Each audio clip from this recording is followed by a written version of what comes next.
Okay, we are live. Yay. All righty.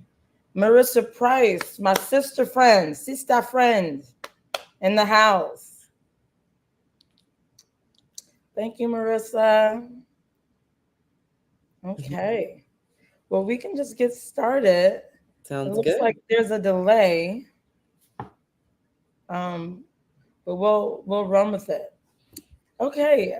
Hi, everyone. I'm Latrice Burks-Palmerio, aka Black Girl Magic Lawyer. I'm here today with a fruitful discussion with Dr. Jenn Wells. Please introduce yourself, sister friend. Hello, everyone. My name is Jenn Wells. So excited to be here. I have a background in education administration, but more recently served in a chief diversity officer role, and am really excited to talk about our topic today. That's awesome. So this is gonna be really great. So we're gonna jump right in. Sounds good. Yeah, so I would love to know, Dr. Jen, what's the origin story of the Black woman employee life cycle? Yeah. Um, how did it come about? How did you and your colleague come about with this awesome analysis? Awesome. Yes. So first of all, thank you so much for sharing the life cycle on your social media. It was something that I didn't expect to go viral. My co-author or co-creator, Dr. Marissa Co-Wheaton-Greer, and I really, we had worked on a workshop together about white supremacy in academia. And that was maybe a couple of years ago. And as we were talking, and when we created this, there was some more headlines that were kind of talking about Black women experiences.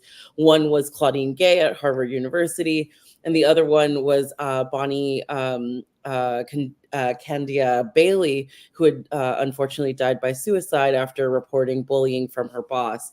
And so I think when we came together to make this, it was our way of also processing some of the news we were digesting, some of the experience we've had ourselves or we've witnessed. She also works in the DEI space. At one point was in her doctoral program in academia. And I think both of us kind of witnessed a lot of these things happen.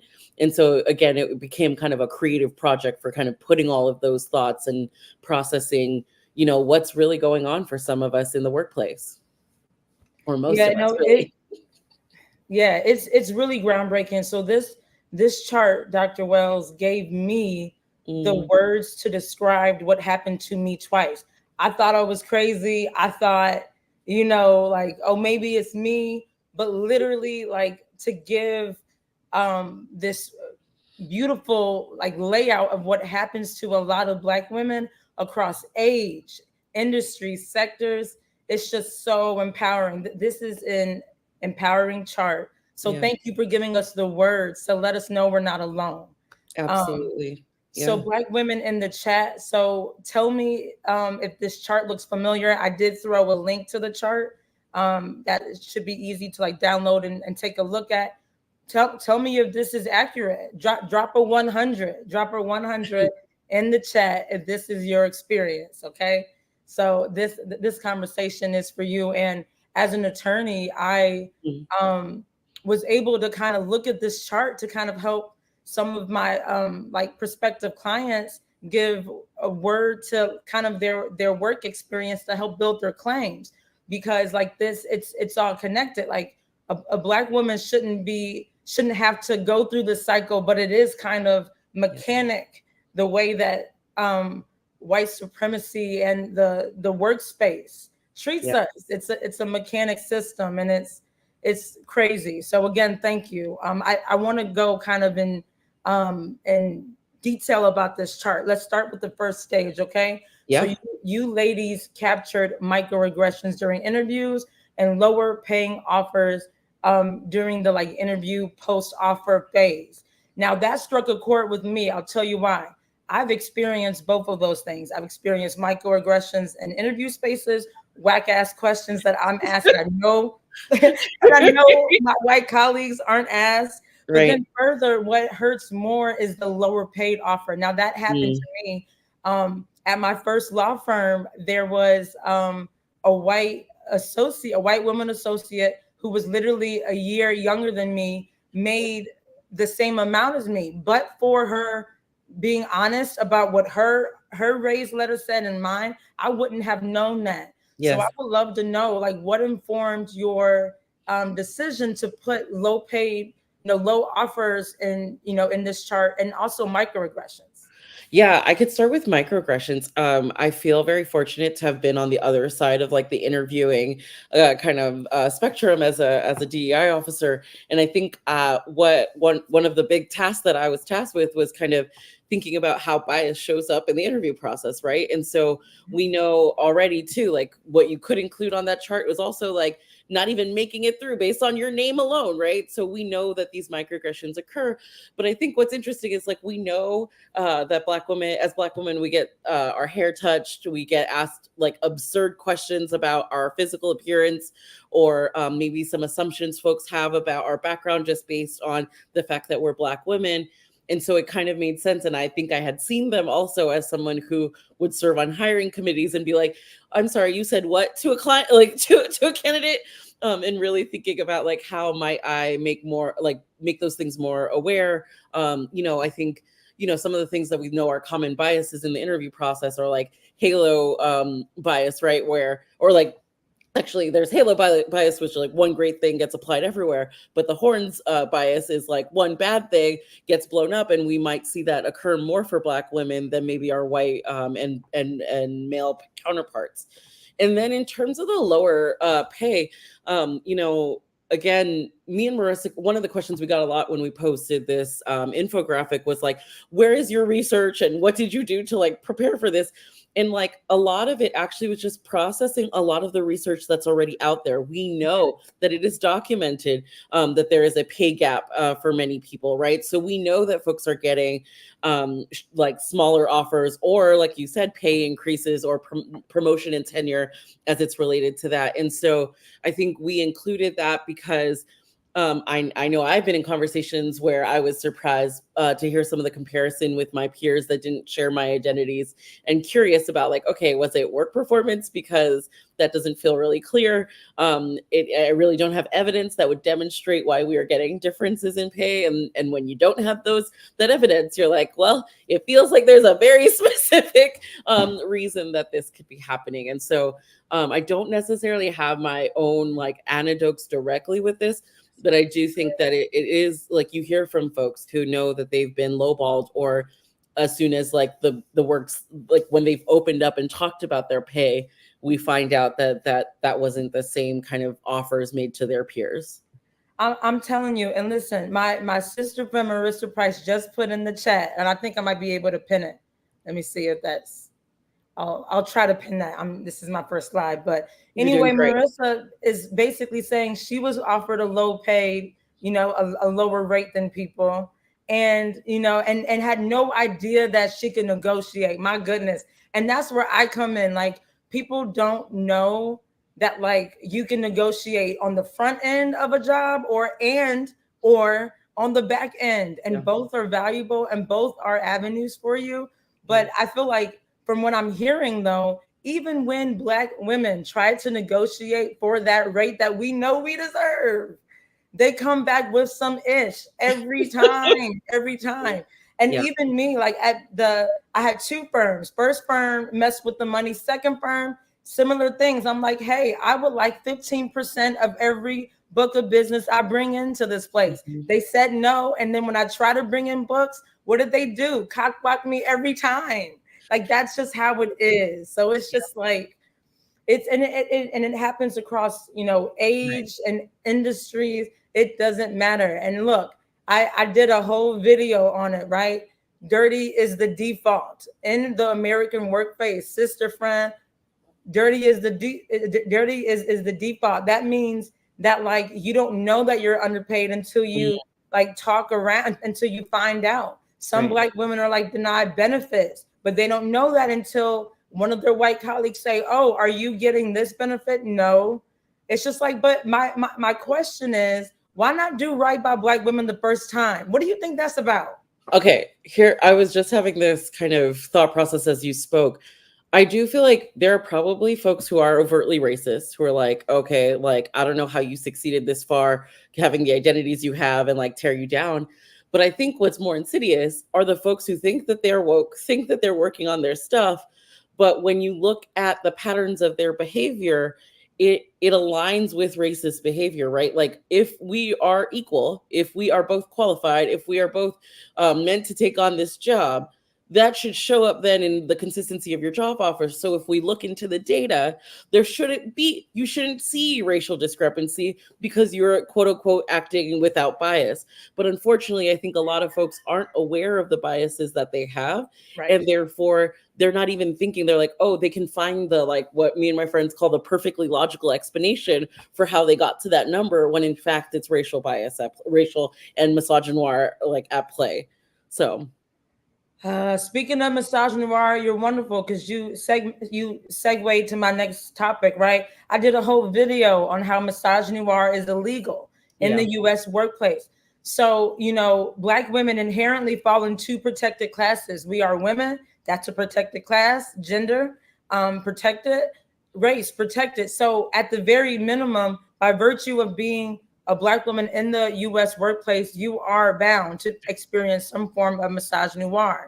Right. So let's talk about uncompensated labor, because that's tied to misogynoir. Because in my mind, the American workplace operates like a modern day slave plantation. Black women are at the bottom. We do a lot. We do a whole lot for a whole little or nothing. Okay, and like it's flabbergasting. And I believe that uncompensated labor is a road to burnout, road to exit. So can you talk about what that what that looks like and why it belongs in the Black women employee life cycle, uncompensated labor? Yes. So I love talking about this. So I will talk about uncompensated labor in kind of two different kinds of ways.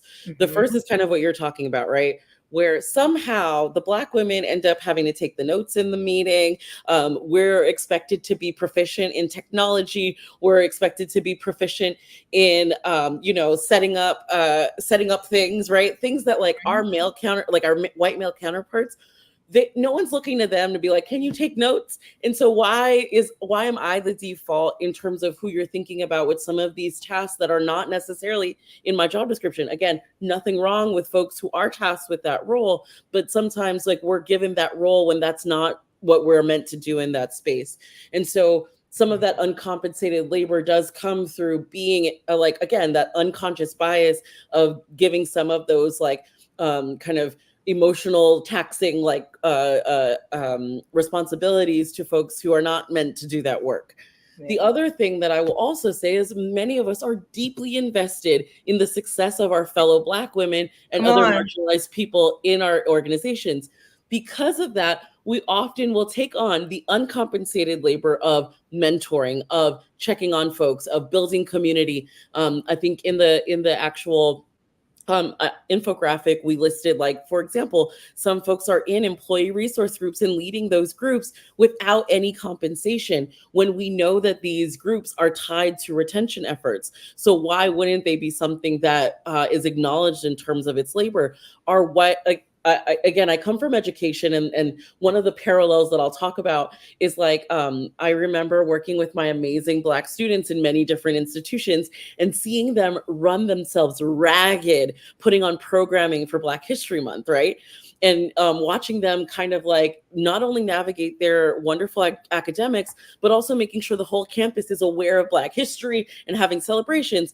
And what I said as a DEI officer was, you don't see their white counterparts having to put in the same effort to get their history recognized, right?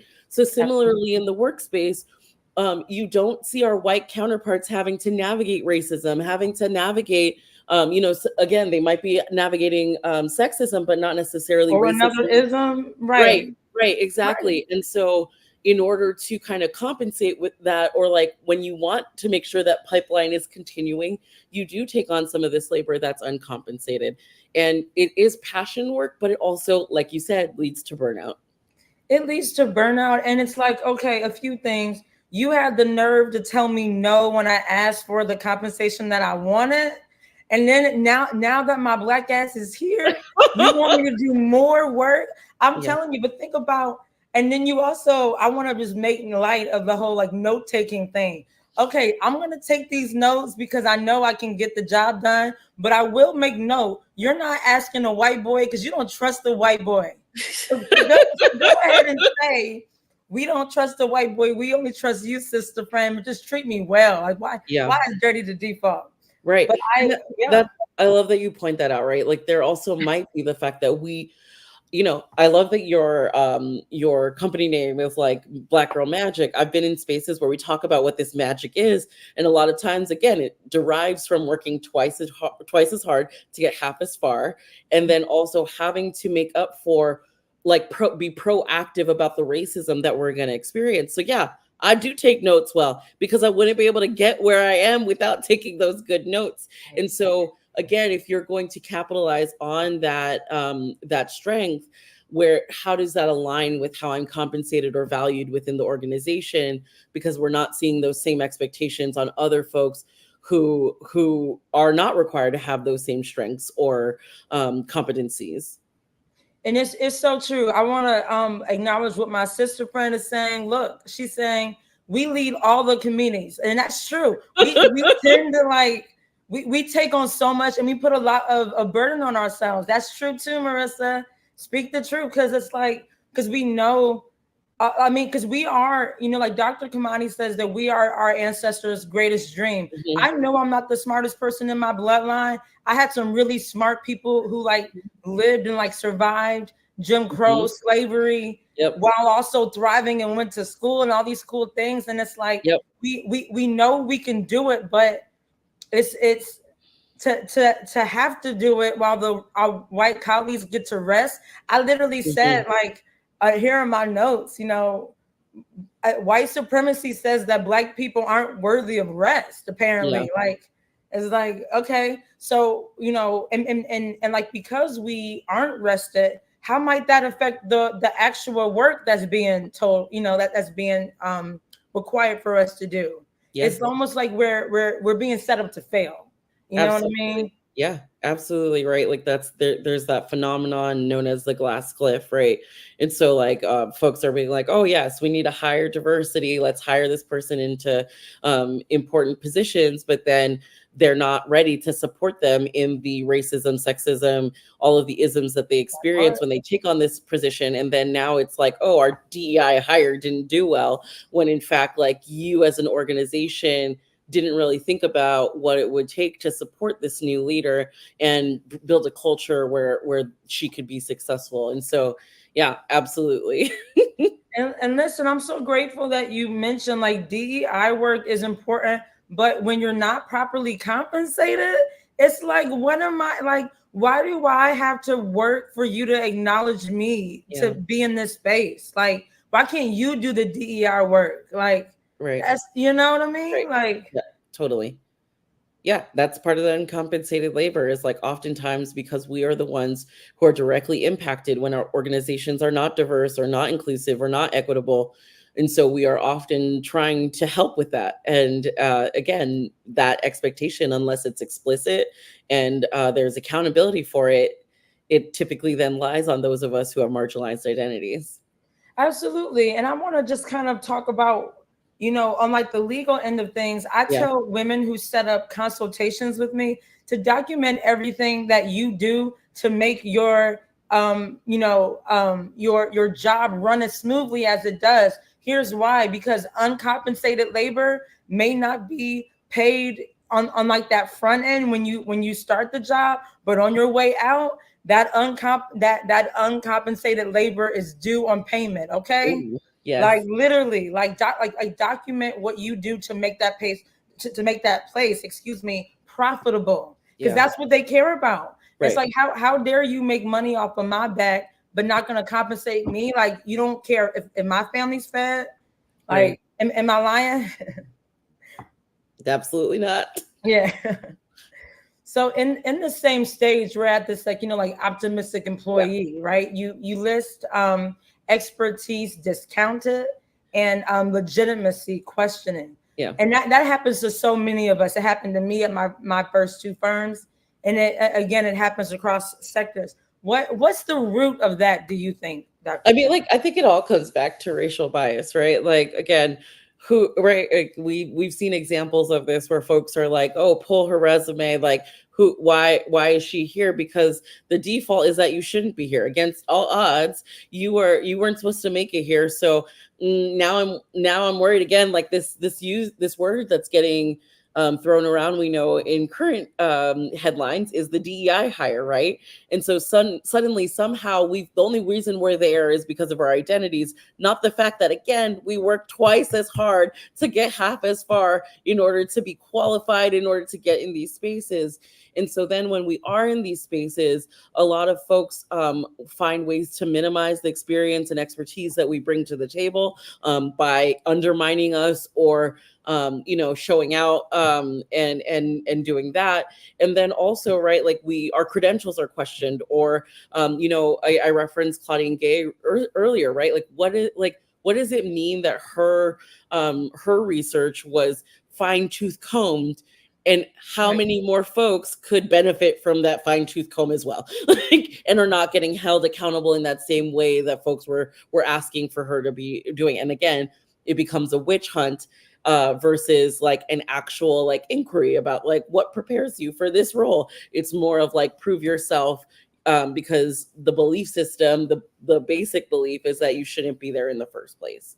And again, I think that comes down to racial bias, whether conscious or unconscious. Right. Right. And I remember, so a friend of mine from, growing up in Shaker Heights sent me this like MLK quote. And, what people don't know about Martin Luther King is he got a lot more radical towards the end of his Yep. life, right around when he was taken out. I digress. Right. But anyway, one of the things he said is, what's more dangerous than the outspoken white supremacists call you inward to your face is the white liberal who pretends like they got your back, but aren't doing what they need to do to even out the playing field. Right. Yep. And that's like exactly it. It's like these companies on paper, most of them have DEI statements. They do. Oh joy.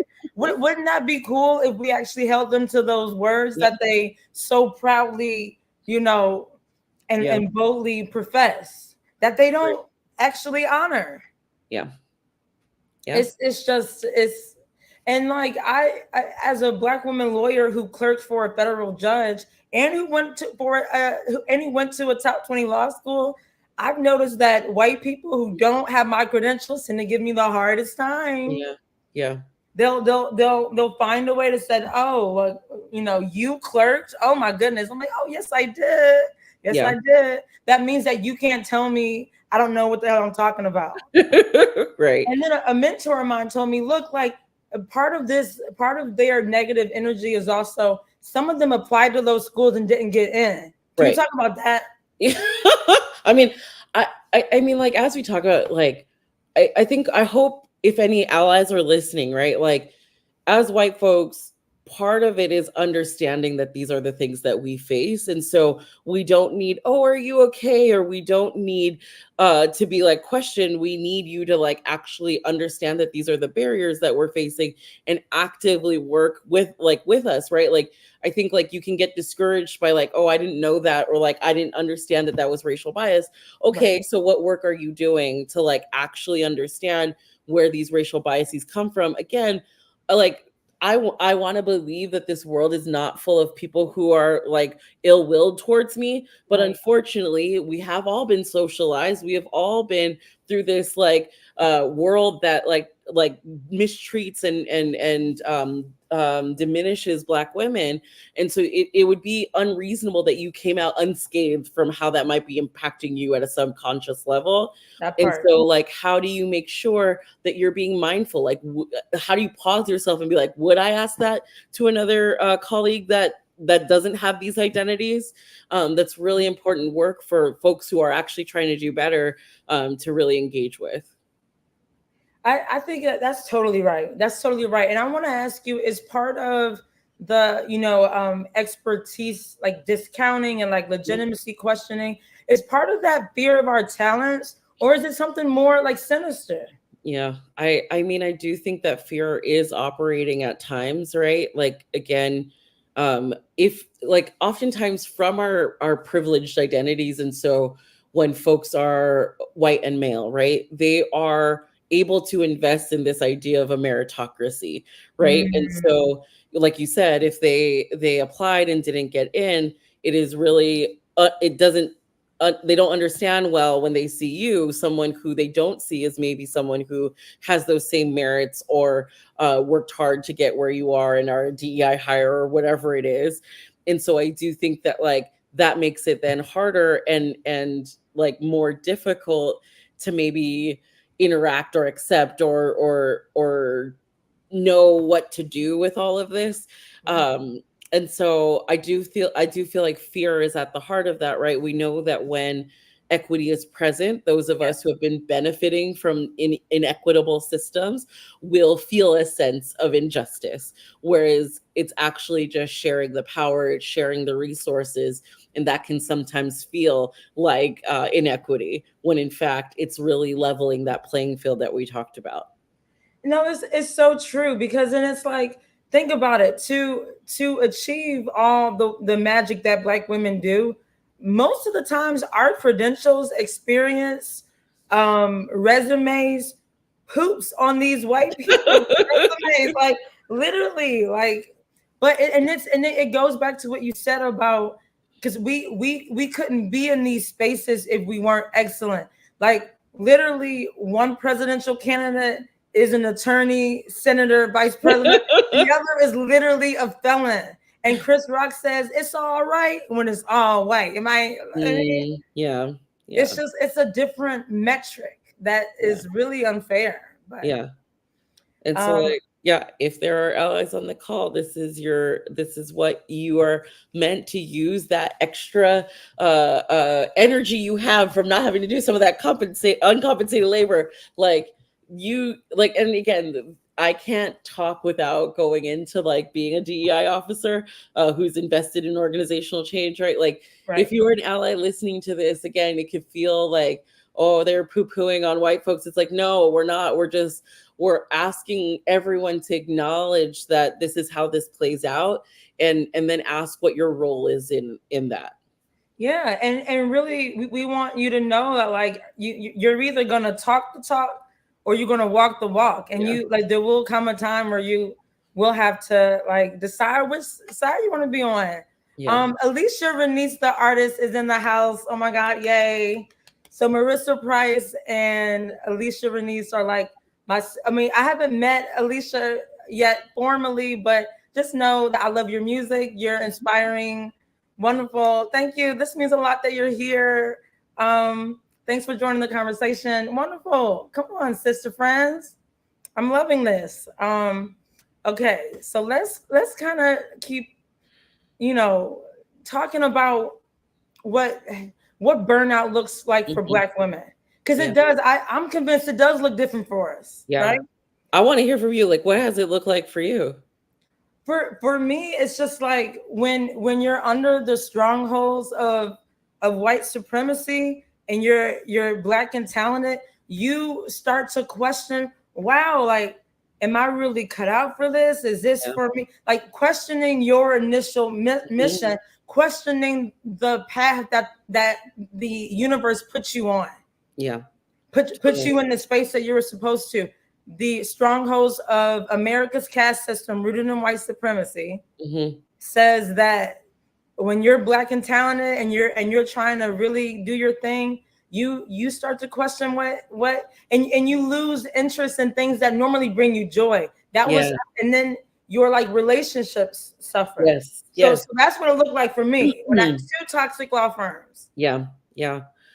Uh, as someone, I would say like a couple years back, I did experience burnout, and there's parts of it that I can't pull away my like Black woman identity from being a DEI officer, because I think both of those are high burnout prone identities to hold. And so I think for me, what it looked like was like kind of like you said, you don't have energy almost for the things that bring you joy or the things outside of work. And I was finding myself, maybe crying more than I like, nothing wrong with crying, but also like there's a point where you feel like I shouldn't be, like, this is a lot, like Right. this feels like a coping mechanism, and it's Mhm. not just a regular emotional release. It's more of like, this is the only thing I can do to release anything. Burnout can look like, yeah, like it probably leads into things like depression. And I know I've had anxiety, right? Like you said, not only questioning your dreams and why you're there, but I think for me, it was like just second guessing all of the things I have expertise in, right? Like suddenly Mhm. I'm like, okay, they're questioning my legitimacy. Like, am I doing this right? Am I like, do I have to, should I double check all of this? Like, and then that kind of builds up, and burnout can also look like making more mistakes, and that's also what's Absolutely. wild. Like, it really, Yes.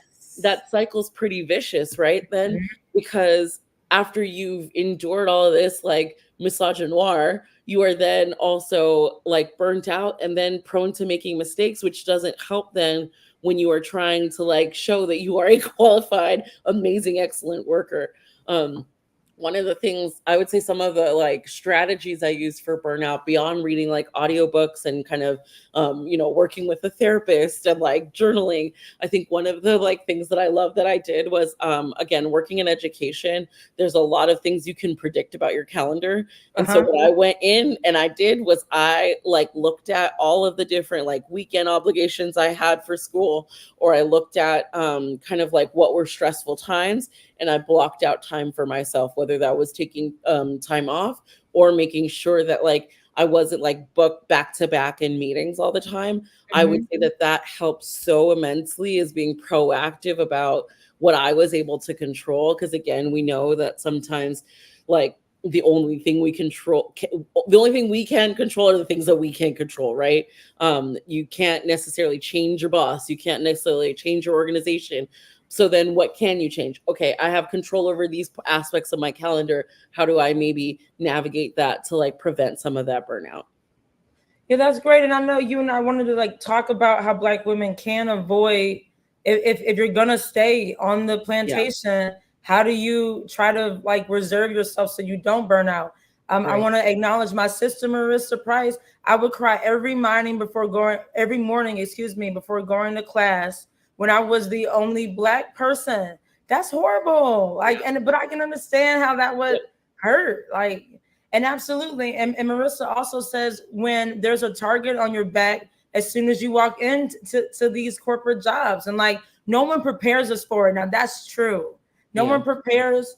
And I feel like that's the power of this conversation, because hopefully there will be Black women in there, like, teens and 20s, that can watch this and learn Yeah. things that we didn't know. I mean, look, Right. I turned 31 in like 12 days, right? And I'm already saying I'm done with the employment life cycle. Like, it's just it's too much. Like, Yeah. it's not worth it anymore. It's a lot. Yeah. I mean, like, to your question then about like how do we get through it? I mean, like, it sounds like I'm hoping that one of the things is like finding community, right? Finding mentors, finding sponsors, right? Like, community looks like who might share my identities, or maybe similar marginalized identities, that I can like is a safe space, who's not going to gaslight me when I share like, hey, this horrible thing happened. They're actually like believe you because they know it happens, and you don't Right. have to like continue to justify. And again, like mentors and sponsors, we know that mentors are those folks that can kind of like tell you about what's going on, be sounding board. But sponsors are those people who are speaking your names in rooms that you're not in, and making sure that you are being considered for new opportunities, and also like maybe checking those people who are demonstrating bias in rooms that you're not in as well, and being able to speak to the things that you're really excellent at. And I think those are all some of the ways that I have done it. Again, I underscore some of those, like we like Black women are known for our connection to spirituality, Yes. known for our ability to build community. And so like all of those are going to be like, I remember when I first took on a role that I knew was going to be very difficult, a friend was like, well, you better brush up on your spiritual and your meditative practices. And so those are Wow. things that we know help us through some of these really hard things, and actually are our superpowers. So how do Yeah. we maybe think about utilizing those things when we are in places of burnout? No, and it's funny because like Marissa Price and I are due to talk about like a spiritual birthright that Black women like in that we just have inherently. I really, so science says that the first humans were African, stepped out, and you know what I mean. So that means that we're older. We're at least spiritually older than I Yeah. think some other groups. And like what comes with that is this need for community and a need for spirituality. Yep. Yeah, I really do believe that. Yeah, and then Marissa's like those protective factors are key. It's very true. Hmm. Thank you, Alicia Renice, the artist. Happy early birthday. Yeah, I can't believe. I mean, like 30 is like 30, and once you hit 30, you feel like it's grown, but 31 feels like I can't, like I'm out of school, like I don't got no real protection out here in these streets. Yep. It's it's like a real adult, but whatever. I know people older are gonna be like, shut up, young, young thing, but I know how it is. I wanted to talk to you about gaslighting, sis. Now, I believe Mm. I did a whole, video on it, but gaslighting and misogynoir, prejudice against Black women, are white supremacy's two favorite tools. Two Hmm. favorite tools, and I've seen that. It's been my experience, and I'm sure it's you have a few things to say about it too. But I wanted to ask, like, why gaslighting? Why do they do it? Why does it happen? What's the root of it? I love how you're asking. I clearly Like, all of like this, it's you doing it, right? no, not even that it's me doing it is like or being like, I don't know, like having an insight to folks' psyche. I mean, if I had to guess again, like I like going towards the benefit of the doubt. So like, do I feel like when I've been gaslit or witness my fellow Black women be gaslit, do I think that folks are doing it intentionally? I mean, I don't know. I think sometimes it's really truly unintentional. I think what's Yeah. again happening is that that person might be unable, and I mean gaslighting in the sense of like maybe you reported racial discrimination or misogynoir to a superior or are sharing experience, and you get told, "Oh no, they're really nice, they're kind. I know," or like, "Oh no, that didn't happen. It's because of this." And again, there's that perfectly logical explanation as to what happened. I Mhm. do feel like that gaslighting can happen sometimes because, I remember when the worst thing you could be called and kind of still similar is like a racist, right? And so folks want to distance themselves from believing that their organization can be racist, that they can be racist, that they can be engaged in any sort of maltreatment of Black women, right? They want to believe that they're good people. And so in an attempt to kind of deal with the cognitive dissonance that's happening for them when a Black woman is telling them something's going on, they will find that perfectly logical explanation, which again, the damage to us is that we are left going like, wait a minute, like I know this happened, I know what microaggressions are, I know that this is a common experience, and I've now reported it or I've shared it, and someone's coming back at me and saying, no, that's not it at all, and you're like, wait a minute, that this is not working for me. And so I think that, like, sure, there are probably people who are doing that. And this is where I'm excited to talk to you as a lawyer. I've also found it that, like, some people, in order to not incriminate themselves, and maybe I'm not using the word right, so I'm gonna rely on you to come check on me.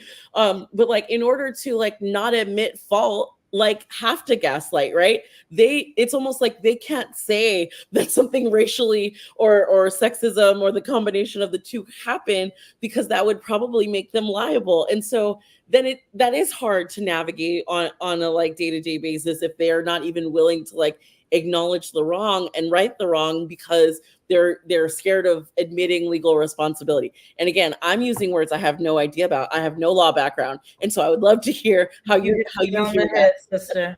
I mean, like anecdotally, I'll tell you, my last law firm is connected to the Trump administration. They're very conservative. We had a team meeting. All the white men sat in the front, didn't look or speak to any woman of color, any woman of color on that same team. I sit in the back, right? It was like that song Move. Who this girl in the back of the room? She was talking about me. I was the girl in the back of the room. No one Mhm. looked at me. No one spoke to me. I reported it. And do you know what happened? Literally, like instead of saying, "Oh, sorry that happened," I got gaslit so bad, and I knew what happened. I knew I was being gaslit, so I just kind of like, um, I knew what was going on, took note, and I was like, great, but because you know what it is, it's literally retaliation for protected activity. Protected activity includes going to a manager and saying, hey, I experienced discrimination based on my protected classifications. Right. And instead of saying, oh no, sorry, that shouldn't happen, it literally is like, well, blah blah blah blah blah blah blah blah. Like it doesn't matter what they say after that. It literally doesn't matter. Like if it's illegal and you gaslight me, you only kind of help my case is what you do. You only kind of help me. Yeah. So but it is like there is something there, like there is like this lack of admission, like it's like this intense this incentive to not tell the truth. So but they only do us a favor. I'm just going back. Spiritual birthright. I love that. Yes, it's true. The cognitive dissonance part. Now, to be honest, white supremacy runs on cognitive dissonance. Nazis had wives who were okay with Jews dying. Slave masters had wives that were okay with the brutality of slavery. Like it's, you know, to be a white supremacist, you have some cognitive dissonance, and it leads to, and it's rooted in gaslighting. You gaslight others because you have cognitive dissonance, right? And that's why it happens. But like, of course, evading accountability, Marissa, very true. Like that's what happens. You know what I mean? It's, you know, of course, and then also, you know, asking certain questions. What happened, Jen? Like when that Black reporter, I think Rachel Scott, asked Trump that really hard question on a national stage. What did he do to her? He gaslit her on a national stage. Yeah. First of all, that's very rude. Blah blah blah. And I'm like, just asked a question, right? Like it was very difficult. Yeah, like you're political candidate and you came to a conference and you got asked a question, and that was the response. And nasty. It's just absolutely nasty. No, I'm telling you. So I think misogynoir like reeks of chattel slavery. When you think about like America's caste system has put us at the bottom. I literally had one of my Africana Black Studies professors in college tell me we are at the bottom of the totem pole, and I think with that, you know, we're the most like unprotected person in America. That's what Malcolm X said, right? So you know, I'm I think the root of gaslighting is sinister. It's like manipulating someone into changing their reality. Like you want someone to perceive reality different to make you more comfortable, no less. You don't care that I'm uncomfortable. Right. Yeah. Like so white discomfort weighs more than Black authenticity. And I say no. That just doesn't make sense to me. Yeah. So let's talk about like hyper monitoring of work, right? Because once you speak up, once you move from pet to threat, and a lot of us start as pets, right? Oh, you're the new, like my old boss was so kind when I started, but by the time I found my Black ass out, ask me how he treat me now. You know what I mean? But like that's how it is. Once you are deemed a threat, you're hyper monitored, you're retaliated against. So can we talk about how hyper monitoring might be a tool of like retaliation? Right, exactly. Like I think when I think of hyper monitoring, right, we know that in general, when there is difference among like a workforce, it is likely that folks will focus on those who are different, right? So that means that like if I'm Black and Black and a woman, I'm showing up anyway, you're already paying attention to me more than other people. Yes. And so then when you have unchecked biases that then are connected into you paying attention more to me, and then you see me as a threat, we now have a fine-tooth comb again on everything that I'm doing, and there's a hyper monitoring of the work that you're producing, like more questions, more maybe micromanagement, that again is not necessarily because there is anything wrong with my work, but because of maybe unchecked biases, like unchecked biases that are showing up when you are supervising someone or working on a project with someone. Again, it almost becomes like, it's almost again that tool of like addressing that cognitive dissonance, right? Like, I have to make this align. Like, for some reason, I don't think you should be here. So now I'm gonna like make sure I find that evidence. And part of finding that evidence, because maybe there's none, is to like hyper monitor your work and then nitpick until I find the evidence that makes it make sense in my head as to why I'm having this cognitive dissonance with you. And I mean, like, anecdotally, I'll say literally there was a white woman partner at my last firm who called my boss about me to vet me. Now, I know for sure that there were some white boys hired who didn't even do a goddamn interview. But I'm extra vetted. I got to do extra interviews, and then you call my boss. Great. Yeah. You know what I mean? Like, it's just a different rule for us. I'm going back to the chat. Alicia Renice is talking about Trump was talking to her was ugly. Thank you, Alicia Renice. The way Trump talked to Miss Scott was just so foul. Like, and I also hated that for her, because he literally made her a target for asking a hard question, and he was unrelentless. Like, there is this like unrelentlessness to this like unrelenting nature of white supremacy. Like, once you're the target, like they go at you hard. And it was disgusting to watch, Marissa. I agree with you both. Okay. Marissa just asked a really cool question, and I think you and I both should answer it. How much gaslighting went on during colonization? I just got the chills. I'm sorry. Go ahead, answer it then, because I feel like you got some thoughts. I think it's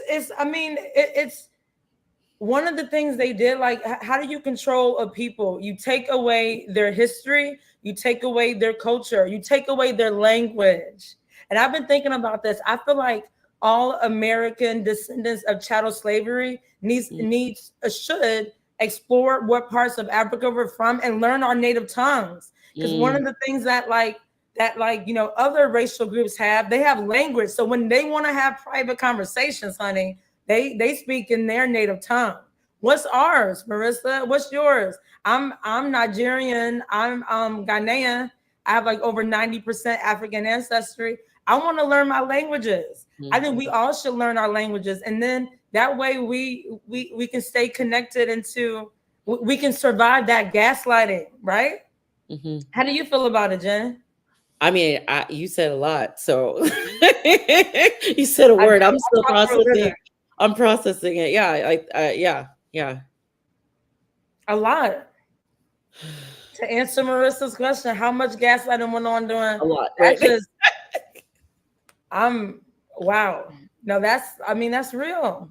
Yeah, that's real. So I mean, yeah, and I think one of the ways to deal with gaslighting is just know when it happens. Like, for instance, when that white male partner gaslit me about speaking up about my discrimination in a team meeting, I knew what was going on. Know what's going on and write it down. That's one of the best things you can do when it happens to you. Write it down, because that helps you build your case. Gaslighting a member of any protected class for reporting discrimination about that protected class is illegal. It's retaliation. So I want to talk about our hair, because we can believe, so we know that, like, I mean, anecdotally, I'll share, there was like this dead-eyed white boy at my first firm who had the nerve to tell me, I don't want you getting your hair did during business hours. Now, there's a few things wrong with that, right? First of all, I'm from suburban Cleveland. I don't talk like that. I don't talk, especially in the workplace, y'all. Come on. Right. I do code switch like any other, Black person, but you think I talk like that? So then, like, I think the Crown Act should be federal law, and I'm strong about that. But I would just love to know, like, part of the things, what you put on this chart is like, we do a lot to try to fit in. And Mhm. as a result, we experience battle fatigue. That's on Yep. the chart, right? Mhm. So what is trying to fit in the American workplace as a Black woman look like, and how does that tie into battle fatigue? Yeah, I mean, I think we see that, like, kind of related to the conversation we were having about uncompensated labor, right? There's this emotional toll that we are putting on to make ourselves smaller, more digestible. Like you said, maybe folks are code switching in order to, like, hide their authentic self in order to be more palatable in the workplace, because it isn't safe to, like, be themselves, or they're not going to get respected as soon as they play into some sort of stereotype that somebody has. And so I do think that that is there. I mean, the racial battle fatigue, right?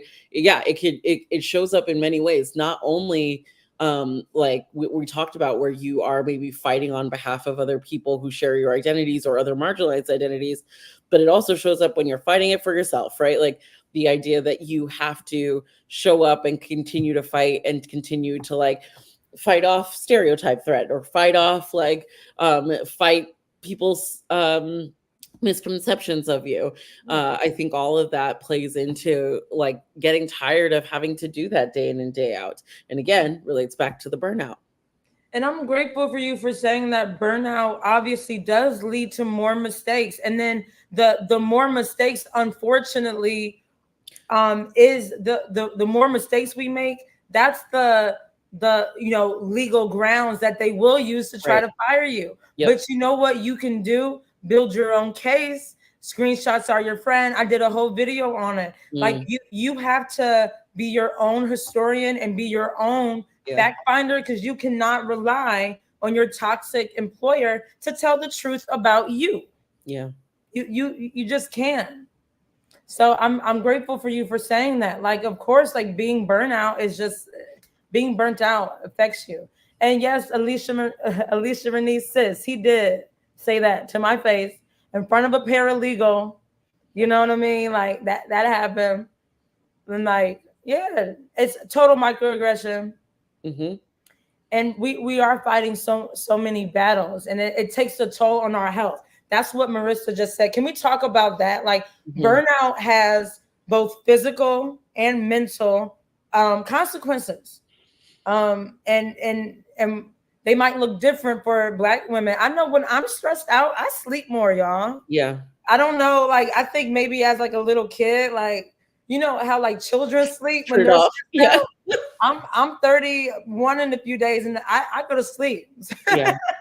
Yeah. So, what are some other ways that burnout can lead to I mental? mean, real talk, I think I'm managing understanding cortisol for the first time, and understanding, like, this fun moon phase that I got going, and as I'm, like, recovering from um work and some of the experiences that I've had, and thinking about, like, how did, again, every body is beautiful, and it is not about the weight that you are at, but it is about kind of like, how do you feel in that body? Are you able to take care of it the way you want to take care of it? And I Exactly. find that when we are burnt out, when we are stressed out, when we are at the end of racial battle fatigue, it is harder to prioritize ourselves, harder to make those decisions that align with how we want to treat our body, or be able to do the physical movement that we would like to do that would be good for our bodies. And so Right. I think that, like, that's another way it shows up. And I think that we're gonna get to, like, exit, I imagine, right? But, Mhm. like, I think part of what happens is, like, we have this push and pull, like, I need to be able, like, I can't lose this job, I can't leave because I'm being paid. And in reality, like, for some folks who stay, like, the cost to your mental health, the cost to the physical ailments that, like, the amount of people that I'm hearing are Yeah. developing, like, true autoimmune diseases, or just, like, have such a physical impact to their bodies because of the stress, the toxic workplaces that they're in, is you're going to pay for it regardless, right? You're going to either pay for it by needing to quit your job and finding another one, or you're going to pay for it in medical bills. And Exactly. so, and Or I'm your not, life. I'm making it sound real easy. It's not. But I'm just saying, like, those are some of the considerations we have to think about. If you're already seeing the decline of your health, you have to be honest with yourself about like what's truly going to turn this around, because we know that a lot of these things don't change. A lot of these folks are not motivated to change unless like something horrifying happens, and you don't want to be that horrifying thing that like in terms of your health going so poorly that they then need to take action. You like I say this all the time, and I say it to myself, like we are the only ones responsible for taking care of ourselves, right? Like we do want to join great organizations, but at the end of the day, we are the ones who are tasked with our health and wellness. And so we have to make decisions that are aligned with that. Some of that means doing what you can to stay in the job. Some of that means looking for other ways to engage. Yeah, absolutely. And this is what I said the other day. Marissa Price did a live, and I said, look, our lives are priceless. A life is priceless. You can't put a price tag on a life. And however much money you think you're making, chances are you're actually still leaving money on the table. I tell women that I do like consultations with, think about how much money your toxic employer has made off your Black talent. Trust me, multiple folds, multiple folds. And what would happen if you were to so dare redirect that energy to yourself?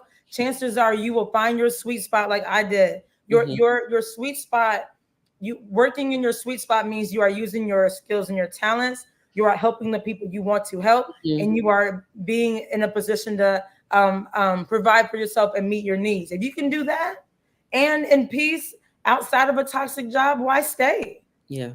And it's like, you know, toxic culture most likely predated you and will definitely post you. It doesn't matter if you leave or if you fall into the grave. And the last thing I want to say about this is Black women are often the matriarchs of families. Like my parents divorced when I was 13. My mom was a single mother. Yep. And, you know, and she had an early trip to the grave, and my parents are both on the other side.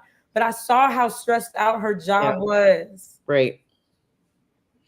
It's either you either can stop the cycle and say no more, my life is priceless, or you can stay in it. So let's talk about exit. Let's talk about exit. So exit can look like a few things, right? I think some women can take the like medical leave route, and then while they do that, they look for other things, or they choose they want to do, you know, something there, or they leave, or they're fired, or they're asked to resign, or and which is illegal, by the way. Like if someone asks, if they're forcing you to resign, that's like constructive discharge, which isn't technically legal. They can fire you, or you can leave on your own terms. Like there's, you know what I mean? There is no sign this, you know, which people still try, unfortunately, friend. Yeah. And it's like they know it's illegal, but what I would love to talk to you about like medical leaves and how those might be an avenue for Black women to pivot towards joy. And I was like, you tell me, because I would say that like for me, you know, I think folks take like what I know about it, right, is again, I remember way back when I was in a job that was like not what good for me. I had to lay out all of my options, right? Again, our bag is still really important. And so I had to lay out like, what does it mean if I stay? What does it mean if I went on leave? What does it mean if I quit immediately? What does it mean if I like look for a job? And I think exploring the idea of a medical leave, being able to balance like, okay, what would it look like in terms of my compensation? What would I be able to do with that time?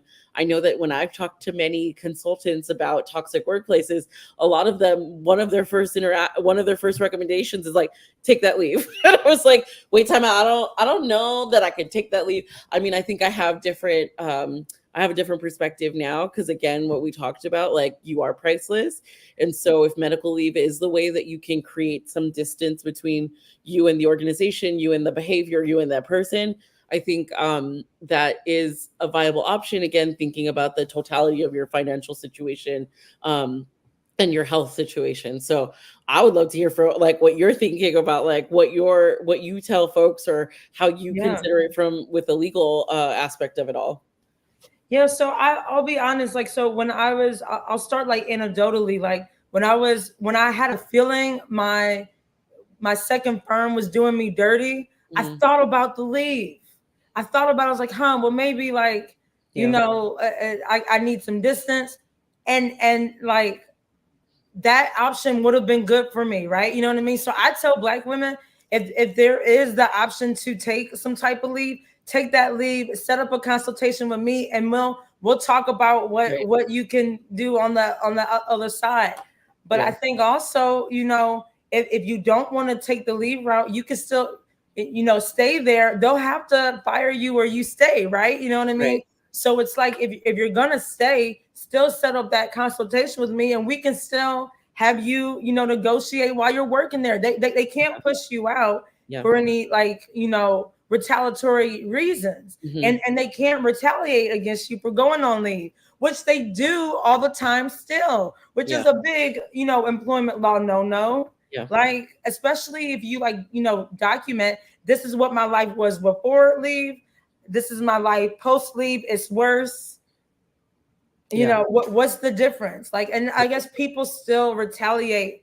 So it's so funny. Again, like, dirty is the default, and my husband kind of like reminds me of it when I say, why does this happen, why does that happen? And he's like, what did you say before, Latrice? Dirty is the default. Yeah. So definitely, like, medical leave is an option, but there is also staying, you know, and like letting them know, okay, this is all the ish you put me through here.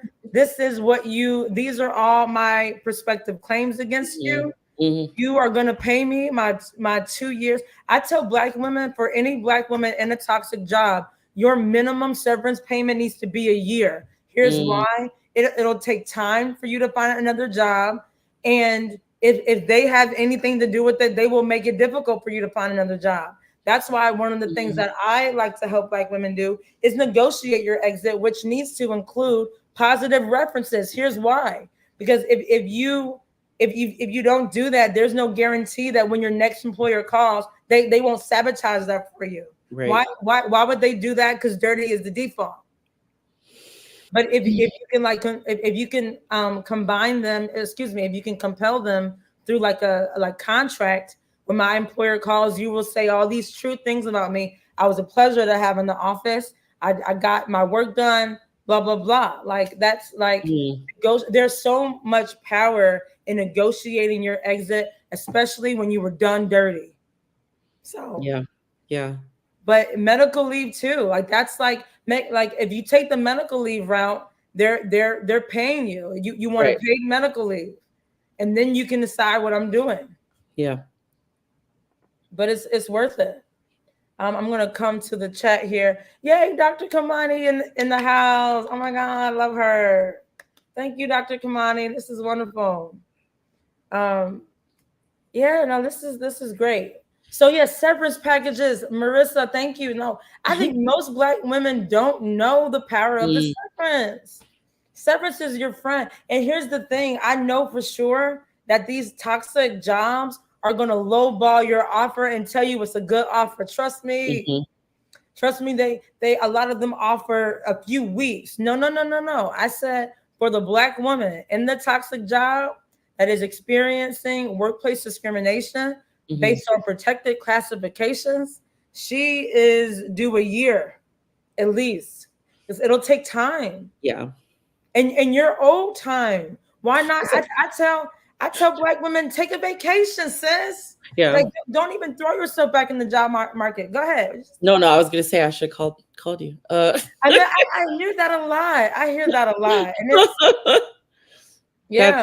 And it's I just want to affirm, like, it's so I as I told you before we got on the call, it's so great to talk to you, because I think, like you're saying, like, a lot of folks don't know where the legal, like, what to do legally, and like they'll go to HR, and HR navigates that interesting space of, like, yeah, I've met wonderful humans in HR who love and are employee friendly, but at the end of the day, they do work for the institution, they do work for the organization.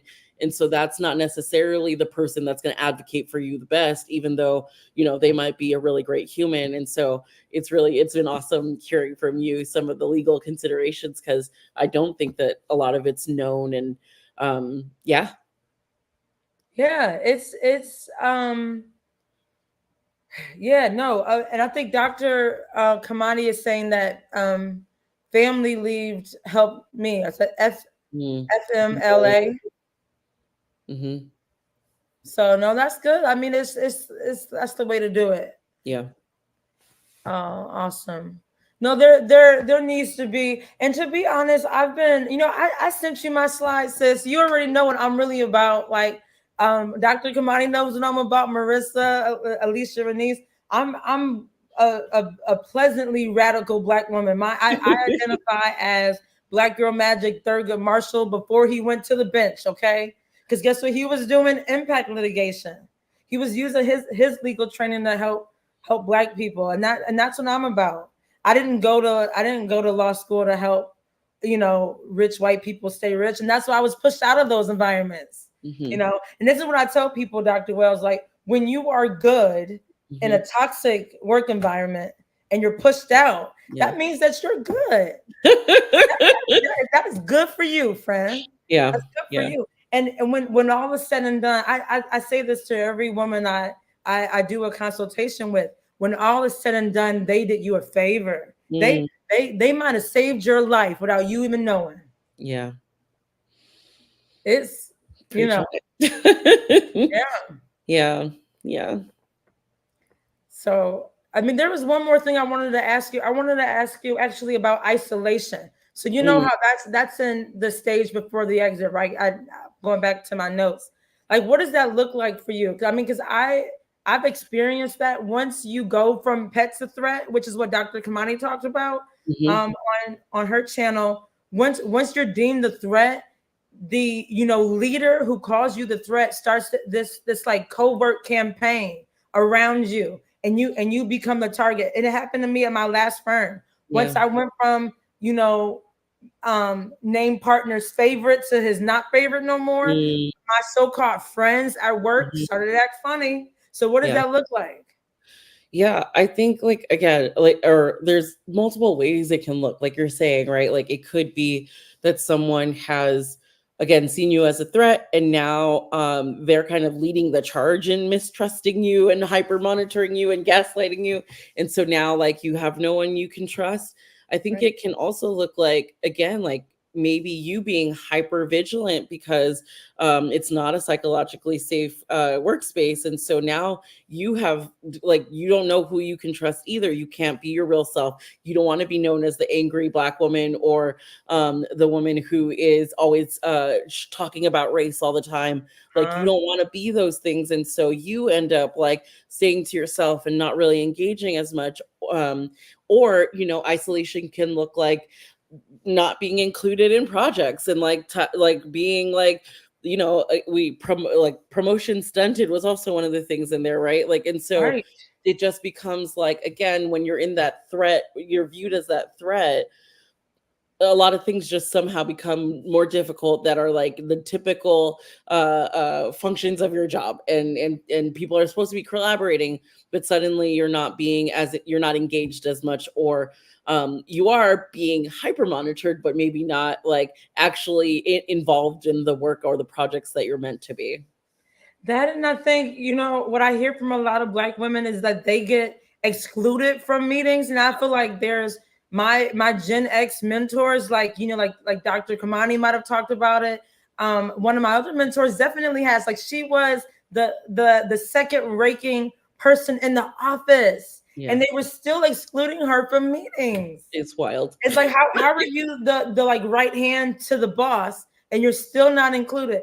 And then also I've noticed there's also like a social isolation that I've dealt with. It's like once at my first law firm, once some of my associate colleagues got word that I was the problem, they just stopped talking to me. I didn't get invited to the associate lunches. They would sit in the little break room, play games. Was I invited? No. Like small things like that only support a claim for a hostile work environment. Right? Rooted in like some type of retaliation. So I actually would love to, I want to talk about stifle promotions because I think that's where Black women get hurt the most.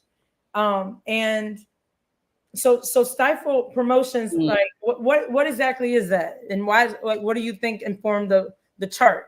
Yeah, I think what informed the chart is like, again, like similar to what we were talking about with the pay increases, right? Like we're noticing somehow some other folks didn't have to demonstrate more capability or readiness for that increase or that promotion.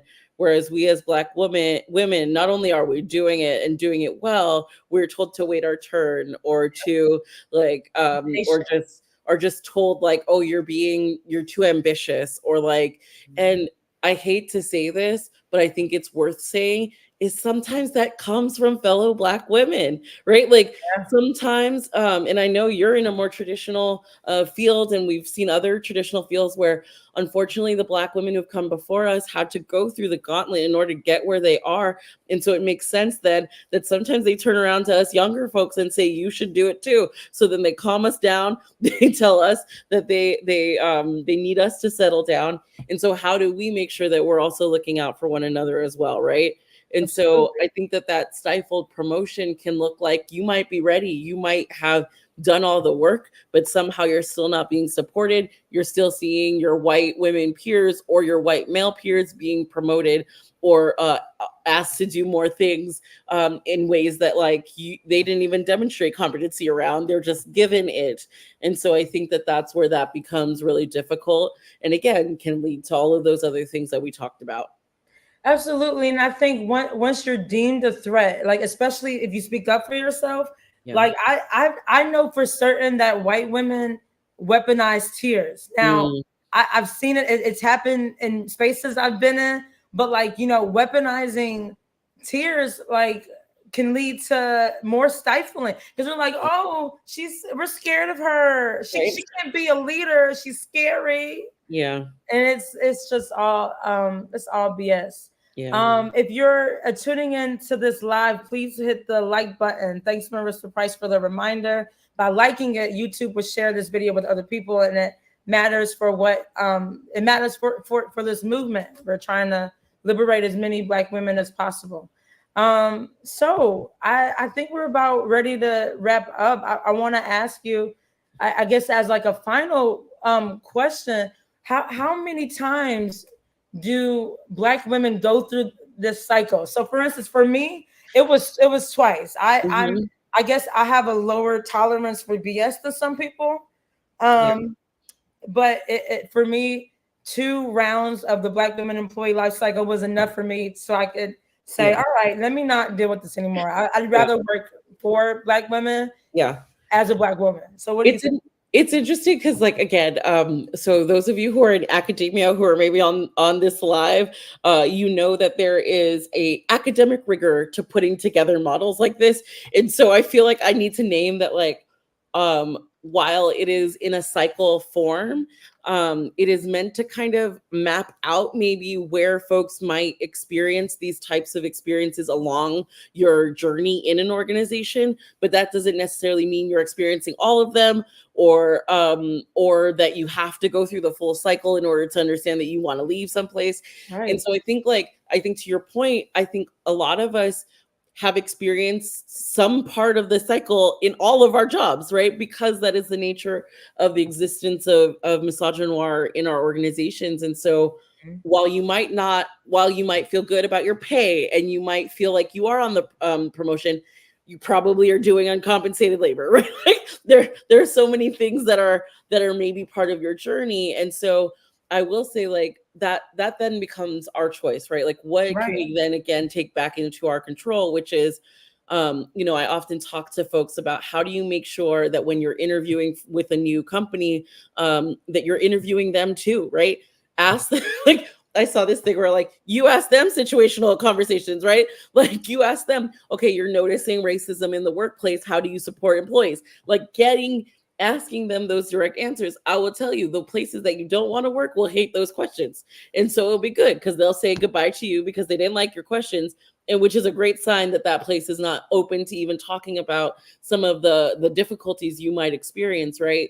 And so I think like that is one of the things I tell folks is like make sure you're interviewing them. I know that's a cliche, but like ask them about their employee resource groups, ask them about retention rates, about promotion rates. Get really clear. If you're talking with your potential supervisor, ask them about what work do you engage in around bias and bias mitigation in your supervision, and like really getting them to talk about it. Again, hopefully the ones that the ones that are truly safe to work for, they might not know, but they won't be defensive, right? Like, or they'll find a way to come back around to be like, you know what, I think like I was processing, that's a really good question, I want to get back to you, right? All of those are things. And yeah, we get to start making these choices about where we're going, what we're willing to put up with, what we need to be in place before we say yes to a job offer. Again, knowing that we are bringing our amazing, talented self to these organizations that they benefit from. And I love that you talked about like interviewing the company too. And like by asking questions, you find out what side of things they stand. Anecdotally, my last firm, during my interview, I said, do you guys mentor and sponsor? Do you know the difference and why it's important? They had no answer. Can we be shocked then that when it came time to bring in my book, I was sponsored, I was supported? Yeah, absolutely not. They told them like the like devil always tells on himself. Someone told me, like one of my mentors told me that, and it's true. And I know that's how it happens. Yeah. So, but this is I'm so grateful for you. Is there any like final like words of wisdom you want to offer to the audience, and how can we stay in touch with you, friend? Yeah. Okay, great. All of those questions. So the first thing I'll say, if you are an ally watching this and you are really like, oh my gosh, what do I do? Like, I hope you're able to hear this conversation, right? Like, we named white supremacy, we named how racial and misogynoir like play out in the workplace. Don't be discouraged by that. Actually, you get to use your power, your privilege in order to address some of the things we're talking about.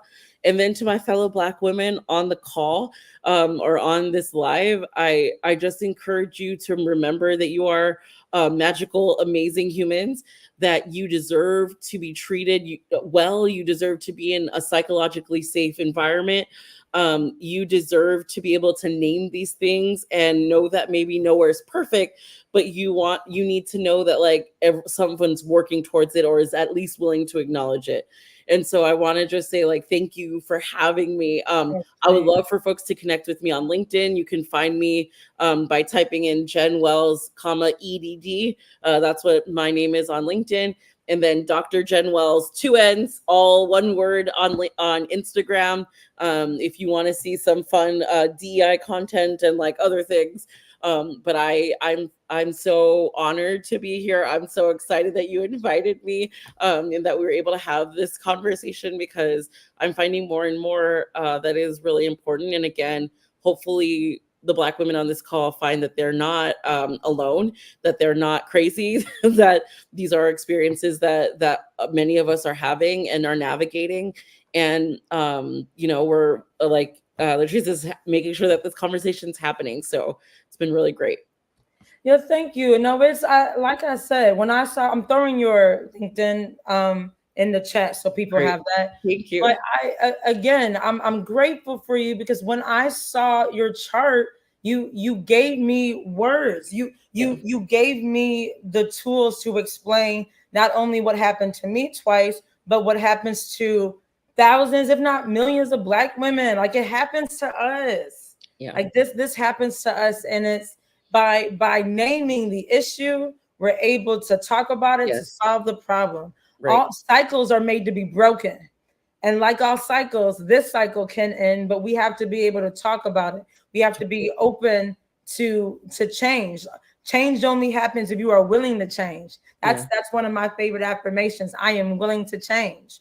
Yeah. So that means a lot to me. For Black women who are in toxic jobs, please consider setting up a consultation with me. Like, subscribe to my YouTube channel. I provide you with tools and tips on how to fight discrimination. Consider me Black Girl Magic Thurgood Marshall. I'll say that again, because that's kind of what I believe my calling is. I'm working in my sweet spot. And when I tell Black women who set up calls with me, I ask them, what did you want to do before you settled? Mm, Like before you settle for that job that is killing you, mm-hmm. what did you want to do with your life? Find out whatever that is. Think about that while you work with me. I'll get you a bag so you can focus on what your dreams are. We all deserve to work in our sweet spot. And I think and like I said, these toxic employers make multiple folds off of our genius. And what would happen if we just redirected that towards ourselves? Mm. That's what Dr. Kamani did. That's what Marissa Price, Alicia Renese, Stephanie Perry, all of these wonderful, wonderful Black women who kind of show us that it's possible to be free and to operate in joy and to have liberation and to help others. Mm-hmm. What a joy to be a part of. This is my first live. I don't know how it went. I'm grateful for you, Dr. Wells. You are a new, like sister friend. I'm gonna call you that from now on. I'm telling you, I'm so grateful for you. I look forward to like collaborating with you in the future. I know you and I are talking about doing more things, and I'm just grateful. Thank you for your genius. And also, Oh, Mexico, tell her I yes. said what's up. Yes, You talk to her. absolutely. You could also add Mariska Wheaton-Greer on LinkedIn as well. Yeah, She let would me talk. love, and Greer Consulting would be her Instagram. So please connect with her as well. She's an amazing human as well. And I think Dr. Kamani is due to have her on her channel too, right, Dr. Oh, Kamani? amazing. Yeah, you could throw that in if you want. Let me see. I'm throwing this in the chat now. But thank you all for coming. This is really nice. So I think we're gonna sign off. Any last minute thoughts or anything? I'm back in the chat. Thank you all so much. Marissa Price, sister friend, sister. See, I've been practicing my like West Africa. Like I'm going in. I want to learn my language. I Yeah. don't know about like. Do you know which part of Africa your family's from? I actually do not know. But I think I would like to learn my native language. Yeah. That's powerful, and it was what was taken from us. So this art. But what I love is that we've spent time to like connect. We haven't lost our community, even though we might have lost our language or we're not connected to the There it tongue. is. Yeah. So, but thank you all so much. So have a wonderful day. Like, share, subscribe, and wonderful. Thank you, Dr. Wells. Enjoy Thank the rest of your you. day, sister friend. Thank you all. Bye. Bye-bye.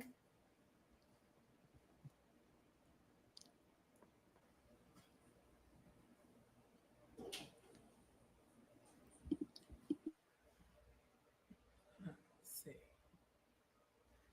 Hold on 1 second. Let me get in. Not yet. Okay.